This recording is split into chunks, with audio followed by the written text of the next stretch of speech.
नमस्ते बच्चों। हमने हमारे पिछले वीडियो में जाना था कि सेपरेशन क्या है और सेपरेशन की अलग-अलग विधियों की आवश्यकता क्यों होती है। तो अब आप ये सोच रहे होंगे कि सेपरेशन यानी अलग करना इतना महत्वपूर्ण क्यों है। तो चलिए हम जीवन के लिए बहुत उपयोगी चीज यानी खाने के बारे में बात करते हैं। क्या आपको कभी आश्चर्य होता है आपके पसंदीदा स्वादिष्ट हैदराबादी बिरयानी या पुलाव बनाने के लिए आपके पास चावल कहाँ से आते हैं? क्या आप जानते हैं किसान चावल की फसल उगाता है जिससे हमें स्वादिष्ट बिरयानी या पुलाव बनाने के लिए चावल मिलता है। क्या आपको लगता है कि ये फसल सीधे आपके घर भेज दी जाती है और आपकी माँ उससे बिरयानी या पुलाव बना लेती है? नहीं, हमें फसल से चावल कुछ प्रक्रियाओं के बाद ही मिलते हैं और अब आप जानते हैं ये सारी प्रक्रियाएं सेपरेशन मेथड्स के ही विभिन्न प्रकार है। चलिए अब देखते हैं चावल की फसल को आपकी प्लेट तक स्वादिष्ट बिरयानी के रूप में पहुंचाने से पहले क्या क्या करने की जरूरत होती है। ये सब एक साधारण किसान द्वारा ही किया जाता है। जरूरी नहीं है ये सब बड़े बड़े कार्य कारखानों में ही किए जाते हो जैसा कि आप सोचते हो। यदि कभी आप किसी गांव में गए हो तो आप जान गए होंगे कि किस प्रकार साधारण सी पद्धतियां हमारे जीवन के लिए आवश्यक तत्व भोजन को प्रदान करने के लिए आवश्यक होती है। चलिए अब हम एक गांव में चलते हैं। यहाँ हम सैकड़ों साल पुरानी अलग करने की विधियां यानी सेपरेशन मेथड्स देखेंगे जो हमें आज भी भोजन प्रदान करने में मदद करती है।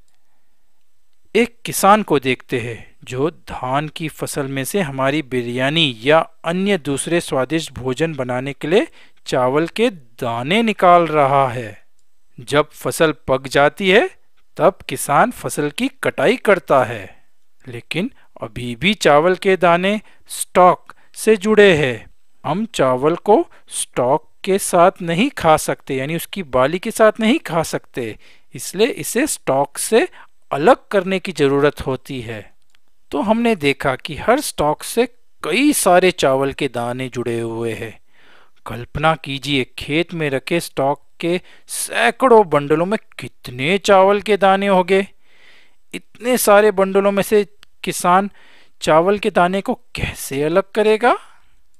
सेब के पेड़ पर से सेब को हाथ से तोड़ना आसान होता है, लेकिन क्या जिस प्रकार हाथ से सेब तोड़ा जाता है क्या उसी प्रकार किसान स्टॉक में से चावल के दाने एक एक करके तोड़ सकता है? नहीं, ये तो बहुत मुश्किल हो जाएगा। ऐसे में तो दानों को अलग करने में महीनों या साल का समय लग जाएगा, तो ये तो नहीं हो सकता। किसान फिर क्या करता है? किसान फसल काटने के बाद इन स्टॉक्स को धूप में सूखने के लिए खेत में छोड़ देता है। फिर चावल को अलग करने के लिए सूखे हुए चावल के स्टॉक्स को एक सख्त सतह पर जोर से फटकारता है। इस प्रकार स्टॉक में से चावल के दाने अलग हो जाते हैं। लेकिन दाने निकलने के बाद किसान स्टॉक्स का क्या करता है? क्या वो इसे फेंक देता है? नहीं, स्टॉक्स भी उपयोगी होता है। स्टॉक कई प्रकार के काम में लिया जा सकता है। यह ईंधन के रूप में इस्तेमाल किया जा सकता है। इसे जानवरों को के बिछाने के रूप में भी इस्तेमाल किया जा सकता है। इसे कम मात्रा में जानवरों को खिलाया भी जा सकता है। इसके अतिरिक्त इसका इस्तेमाल टोकरियां बनाने के लिए भी किया जा सकता है। तो हमने देखा कि सेपरेशन यानी अलग करने की विधियों का इस्तेमाल करके दो उपयोगी वस्तुओं को अलग अलग किया जा सकता है। यहाँ पर सेपरेशन किया गया था क्योंकि स्टॉक और चावल को अलग अलग किया जाना था। क्या स्टॉक से अलग किए गए चावल के दानों से हमें साफ चावल मिल सकता है? नहीं। इसे समझने के लिए एक उदाहरण लेते हैं। आप जानते हैं कि हम जो हरे मटर के दाने खाते हैं वह दाने मटर की फली में सुरक्षित रहते हैं उसी प्रकार मूंगफली यानी पीनट्स भी, जो हम बड़े शौक से खाते हैं, वह भी फली या शेल के अंदर सुरक्षित रहते हैं या साफ रहते हैं। शेल एक बाहरी आवरण होता है जिसे हम मनुष्य द्वारा नहीं खाया जा सकता। इसी तरह चावल के दाने का भी एक सूखा परतदार आवरण होता है या कवर होता है जिसे भूसा या हल कहते हैं। यहाँ पर चावल के दानों को उसके सुरक्षा आवरण शाफ के साथ आप देख रहे हैं। शाफ से घिरे चावल के दानों को धान कहते हैं। यहाँ हमने देखा कि चावल के दानों को शाफ से यानी उसके सुरक्षा आवरण से अलग कर दिया गया है। हालांकि इनमें कुछ छोटे मोटे अंतर होते हैं, फिर भी हल, शाफ या हस को सामान्यतः एक दूसरे की जगह उपयोग में लाया जा सकता है। मूंगफली के छिलके की तरह ही शाफ को हम मनुष्य नहीं खा सकते। यहाँ पर हम भूसे या शाफ को ठीक से देख सकते हैं। चावल के स्टॉक्स को जमीन पर फटकारने से न केवल स्टॉक से दाने अलग हो जाते हैं, बल्कि प्रत्येक दाने का ऊपरी आवरण यानी कि शाफ भी ढीला पड़ जाता है। लेकिन अभी भी भूसा और धूल दानों के साथ मिले हुए हैं। तो हवा के द्वारा इस हल्के भूसे और धूल को अलग किया जा सकता है। पर इसके लिए हवा को कैसे प्रवाह किया जाएगा? क्या इसके लिए पंखे की जरूरत पड़ेगी? नहीं। किसान एक आसान तरीके का इस्तेमाल करते हैं।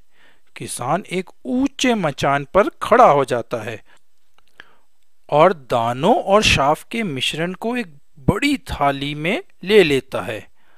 अब वह थाली को अपने कंधे की ऊंचाई तक लाकर इसे नीचे गिराना शुरू करता है। अनाज के भारी दाने बिल्कुल उसके पैरों के पास गिरते हैं, लेकिन हल्का शाफ हवा में उड़कर थोड़ी दूर जाकर गिरता है। तो भारी चावल के दानों और भूसे के दो अलग अलग ढेर बन जाते हैं। चावल के दानों को आगे और भी प्रोसेस्ड किया जाता है। और भूसे का क्या होता है? क्या इसे फेंक दिया जाता है? नहीं, भूसा खेतों में पशुओं के चारे के रूप में प्रयोग किया जाता है। इसका इस्तेमाल फर्टिलाइजर की तरह भी किया जा सकता है। लेकिन इस तरह सारा भूसा अलग नहीं हो पाता है। अभी भी कई चावल के दानों पर भूसे का आवरण रह जाता है। तो बचे हुए भूसे को दूसरे तरीके से अलग किया जाता है, यानी सेपरेट किया जाता है। जैसे कि एक बड़े से उखल और मूसल का प्रयोग करके धान कूटा जाता है, जो कि सामान्यतः लकड़ी के बने होते हैं, और या एक से अधिक लोगों द्वारा इसे चलाया जाता है। यहाँ तक कि कभी कभी मशीनों का इस्तेमाल भी किया जाता है। जब भी हम अच्छे चावल के बारे में सोचते हैं तो हम सोचते हैं कि सभी अशुद्धियों हटाने के बाद यह एकदम सफेद होने चाहिए, ठीक है ना? लेकिन यह सही नहीं है। हम वापस अपने मूंगफली का उदाहरण लेते हैं। मूंगफली के ऊपर पतले कागज की तरह एक परत होती है जिसे खाया नहीं जाता है, ठीक है ना? लेकिन हम मूंगफली को इस परत के बगैर भी खा सकते हैं। ठीक उसी प्रकार जब किसी चावल के दाने के ऊपर से शाफ हट जाता है, उस पर अगली परत होती है जिसे ब्रान कहते हैं। इसलिए शाफ और ब्रान एक ही चीज नहीं है, और ब्रान हमारे लिए अच्छा भी होता है। तो ब्राउन कलर के जो राइस होते हैं उसमें ब्रान को निकाला नहीं जाता है। ब्राउन राइस वास्तव में सफेद चावल ही है जो ब्रान से ढके होते हैं।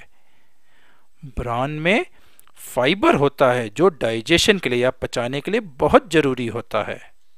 एक बार फिर से दोहराते हैं, जब चावल के दानों पर से ब्रान हट जाता है तब हमें सफेद चावल प्राप्त होते हैं, जिसे हम बिरयानी और पुलाव बनाने के लिए इस्तेमाल करते हैं।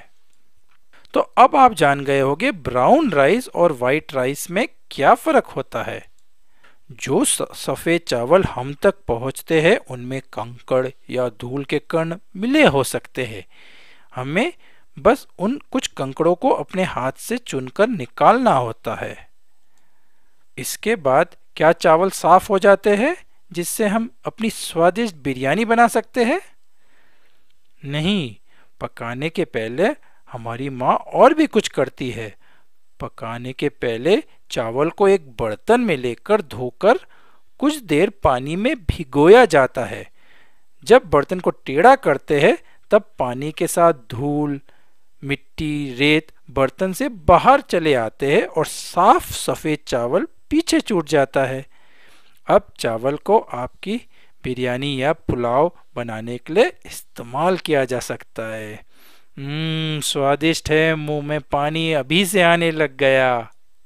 तो इस प्रकार कई सेपरेशन मेथड यानी अलग करने की विधियों से गुजरकर चावल के दाने खेत से हमारी प्लेट तक स्वादिष्ट बिरयानी के रूप में पहुंचते हैं।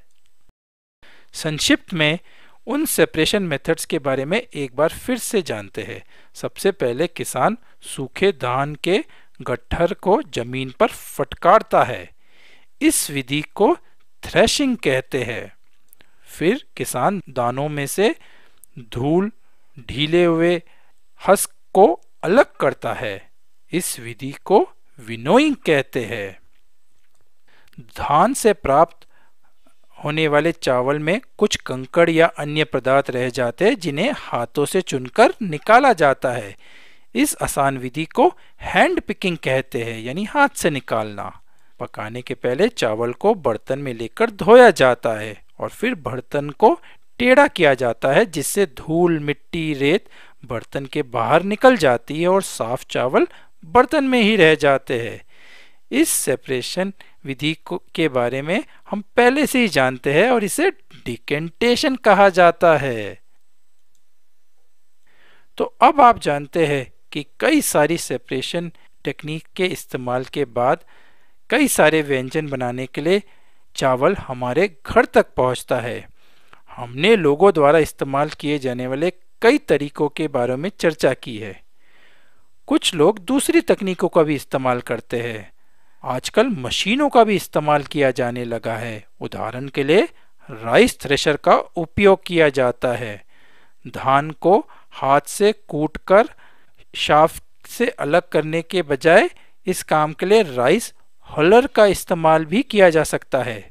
साथ ही एक साधारण मशीन के साथ एक साथ कई सेपरेशन मेथड हो सकते हैं, जैसे कि राइस मिलर शाफ हस्क और ब्रान लेयर्स को अलग करके चावल को खाने योग्य बनाता है। तो अब हमें चावल के बारे में बहुत सारी जानकारी मिल गई है। थोड़ा पुलाव और बिरयानी करते हैं बच्चों, फिर मिलेंगे। Bye bye.